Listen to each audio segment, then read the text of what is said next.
In today's Leeds news, Marathe speaks on Loanees, Gray's future, Elland Road development and summer funding.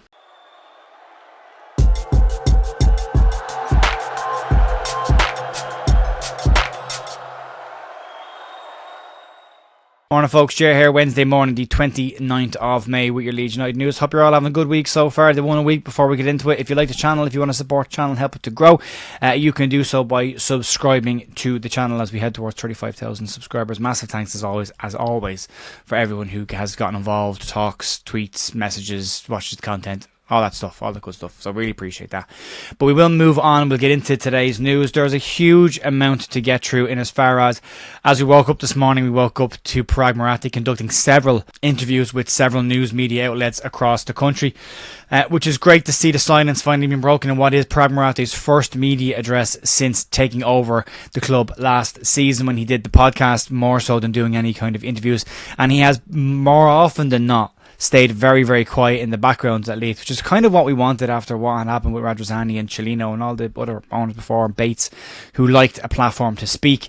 He has spoken an awful lot less, but he has broken his silence today to clarify some stuff, to I suppose box off last season's campaign with a nice little ribbon around it and move into the summer plans with a fresh mindset and mentality. And there's a few bits. Today's news will be dominated by this interview because it does clarify the big situations. It talks about the Loanees and their clauses, the Elland Road development, Archie Gray's situation, as well as is there actually any money in Leeds for players next season, which popped up yesterday, but we'll get to that at the back end of the video, that one. But we'll start off with the returning Loanees, and with the failure to reach the Premier League, it seemed apparent that a lot of the players who had these loan exit clauses would likely go out on loan again this season.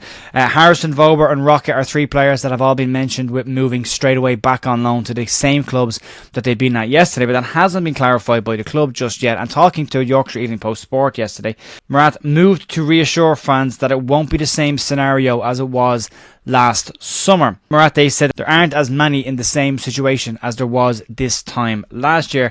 On the situation, he said the following: "We have to sit down with the leadership team, with Daniel, to figure out which ones and how we manage all of that. I will say, fortunately, we don't have as many of the situation as we had last year, and also we aren't in a race against time as we were last year. Last year, Luis Sinisterra, Robin Koch, Diego Llorente, Rasmus Christensen, Max Vober, Jack Harrison, Brendan Aronson and Mark Rocket all exercised their loan exit clauses to move away from Leeds United. In the summer, they now are in a situation where they may be coming back. Of that 8 players that left, Sinisterra and Robin Koch found permanent moves, bringing the number down to 6. And of that 6, the 3 that we have mentioned, Harrison, Vober and Rocket, are the 3 likely ones to potentially be moving back out on loan again, with question marks around Llorente, Christensen and Aronson still in the mix. On the situation last year, Marathe said the club was still 12 days away from finalising the transaction to take over the club, let alone dealing with the contract situations they were going to inherit. He went on to say, "It was difficult last year having to deal with this, whether it's the loan clauses or exits. It's maybe not as difficult anymore because now I've had a year to come to terms with this." He said that there were things that were left that needed to be addressed immediately last season, as well as the loan clauses, but we'll see how this year transpires. He's saying that he has an extra couple of weeks, I think he's an extra year to review the whole situation rather than what he was stepping into last summer. Even though they had been involved in the club, we know they didn't have any decision making powers or voting powers at the time. So a clearer head and a clearer view of the situation this year. He says there's not as many in the situation as last year. Well, he's already lost 2 with Sinisterra and Koch, and we'll see what else happens this year. But moving on, because there's a lot to get through, and we'll get on to the situation around Archie Gray and the rumours around the potential Archie Gray move away from Elland Road. It is another topic that is bound to dominate column inches coming into the summer window. The 18-year-old had a hell of a breakout season, over 50 appearances for Leeds United across all campaigns. Liverpool, Bayern Munich, Borussia Dortmund and Newcastle have all been name-checked with an interest in the player. You can add Chelsea to that list because as long as there's an English club interested in young English talent, Chelsea will lingering around the background to pinch their dinner. Leeds will inevitably have to sell a few players this summer in order to balance the books and to try and make some funding available for strengthening and a rebalancing of the squad. Speaking to Sky Sports on this one, Marathe had the following to say: "It's a little too early to answer specific questions. I can't talk about specific players. If I can point to the big picture for you, those are certain things that we need to do. We will make sure that we are fully compliant with PNS as we have always been. and there are certain trade-offs that we will have to make. We figure out which moves we have to make and make sure we are compliant.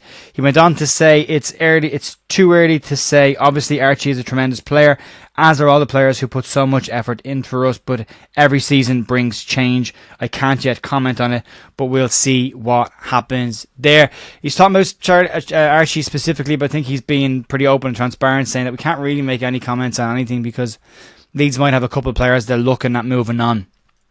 In the summer, the ideal situation is you get the money you want for Somerville and Nanto, and then you probably don't have to sell anybody else.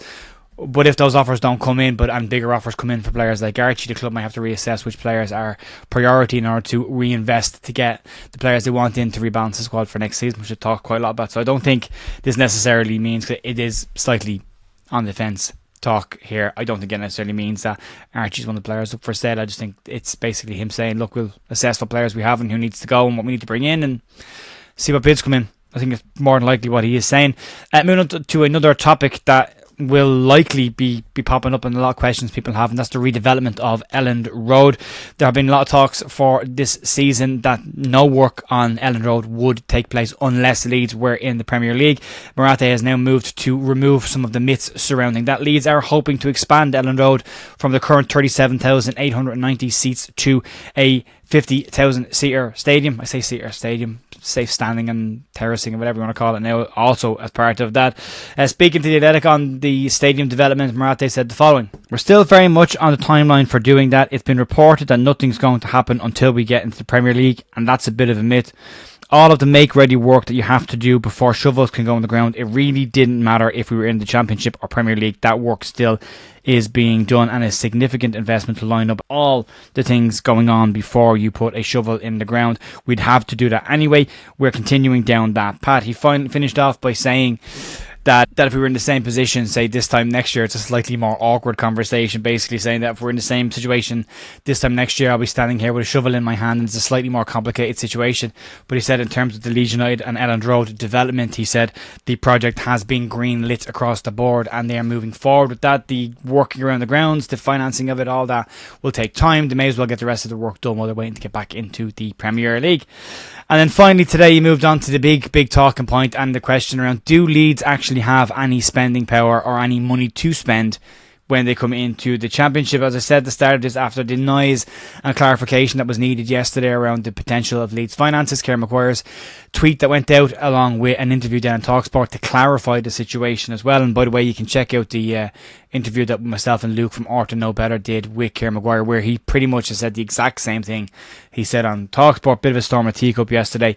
Well, Paraag Marathe has come out to try and clarify that situation even more. Speaking to the Athletic, Marathe has assured fans that Leeds do have the necessary investment in the club to secure a strong summer signing window. He said the following on the situation: we are well capitalised from an investment standpoint. We have the funds to do what we need to do. The reality of being in the Championship is that PNS plays a role. There will naturally need to be some trade-offs, but we have a really good team, and it's not just outs, it's ins as well. Looking at the scouting opportunities for us, we'll have to make some trade-offs because of PNS. We have the investment commitment to do what we need to do in the summer. Asked straight out if there would be meaningful money available for fresh arrivals this summer, Marathe responded, "That's right." For me, in this situation, Marathe is trying to be as open and honest and straight as he can be with fans. He obviously can't say everything because that affects lots and lots of impact. He starts talking to players that can go or can't go or want to bring in or can't bring in, or money Leeds have to spend or don't have to spend. It kind of takes the power out of Leeds' hands and puts it in, either buying clubs' hands for players that Leeds will look to move on, or selling clubs' hands as Leeds look to bring in players. If clubs know Leeds have got plenty of money, then they're going to increase their prices. That's just normal. That happens. That's natural.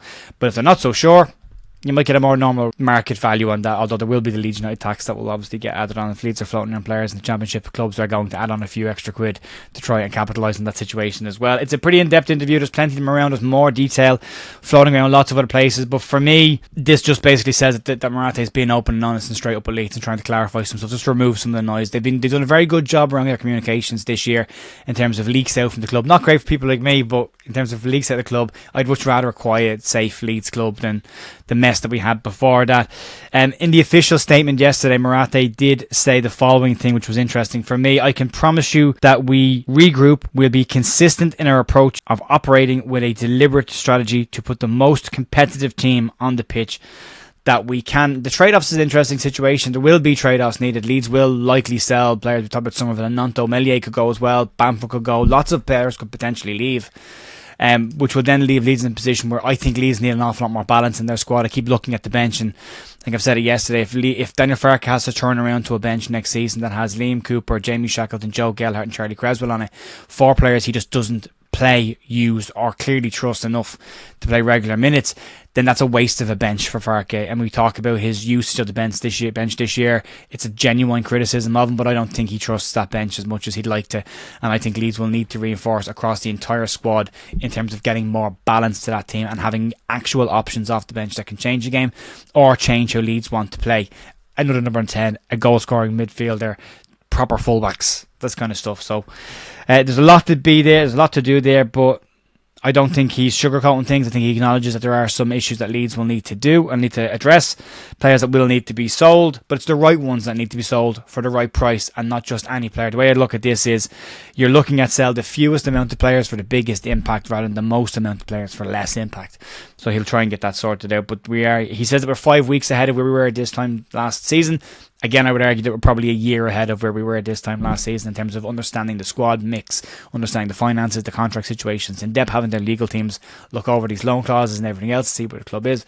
But there will be exits this summer, no doubt that there will be, but I think that there will be some incomings as well that will give Leeds probably a more balanced squad. He's talked about, a more unified kind of approach to things and maybe not as many individual moments. So that kind of talks about the fact that our big moments this year came from Somerville, Nanto, Rutter at big times, but they're all individual moments and not necessarily a team moment. And when you look at the likes of Leicester, you look at the likes of Ipswich and the likes of Southampton, they've got very good teams. They've got not as many standout individuals as Leeds maybe had. And I think that's what he's talking about getting to next season, a more balanced squad that can drag Leeds across the line in different types of matches, and that's what we hope for. That's going to be it for me today, folks. Massive thanks as always. I'll be back tomorrow morning for more Leeds news. We'll have a podcast kicking back off at the end of the week. You can check that out towards the end of the week. We'll recap the whole week's news and talk about what's been going on. I'll talk to you later on. See you. Bye.